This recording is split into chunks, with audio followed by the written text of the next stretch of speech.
on the question of Democratic Party mainstream issues, where you're going to be judged by potential voters in the primary.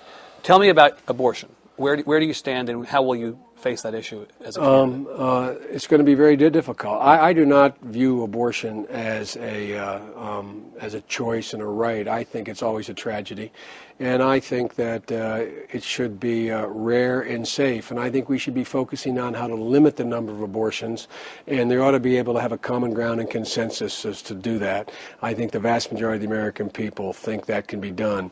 But unfortunately, we're put in a position you either eliminate abortions under all circumstances, or it's, quote, abortion on demand. The fact of the matter is I've never known of a woman having an abortion and say, by the way, I feel like having an abortion. It's always a tragic decision made, always a difficult decision.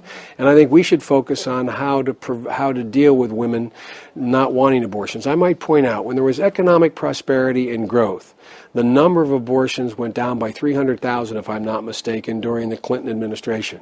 And they've gone up during the Bush administration, in large part because of the economic stress and pressure placed on people who become pregnant.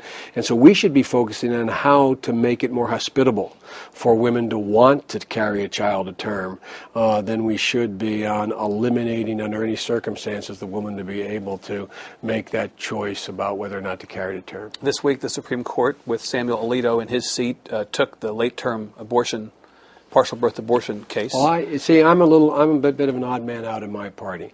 I do not vote for funding for abortion. I voted against partial birth abortion to limit it, and I vote for no restrictions on a woman's right to be able to have an abortion under Roe v. Wade.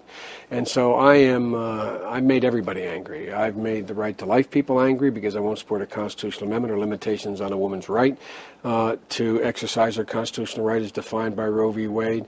And I've made the women's groups and others very angry because I won't support public funding and I won't support partial birth abortion. Well, sometimes making everybody angry is okay.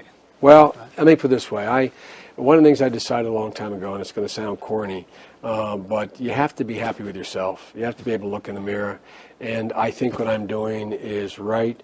I have my own personal views on abortion, but my view of imposing my views that I accept on faith based on other God-fearing people seems to me to be not what my sworn oath is to do. And so for me, keeping government out of it completely is the way to do it. But I think we should get government into it to change the circumstance where it's more hospitable for women to decide to carry to term rather than to abort.